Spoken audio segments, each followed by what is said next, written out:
The National Weather Service in Blacksburg has issued a flash flood warning for central Surry County in northwestern North Carolina until 1:15 a.m. At 9:16 p.m., Doppler radar indicated thunderstorms producing heavy rain across the warned area. Up to 2 inches of rain have fallen. The expected rainfall rate is 1 to 3 inches in 1 hour. Flash flooding is ongoing or expected to begin shortly.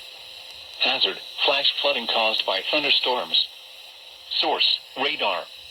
Impact: flash flooding of small creeks and streams, urban areas, highways, streets and underpasses, as well as other poor drainage and low-lying areas.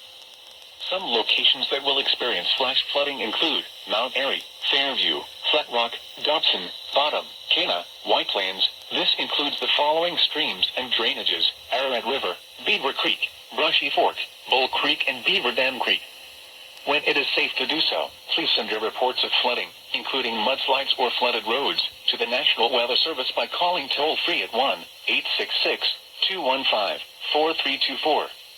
Reports and pictures can also be shared on the National Weather Service Blacksburg Facebook page and on X. Repeating, a flash flood warning has been issued until 1:15 a.m. Saturday for the following county: Surry, North Carolina,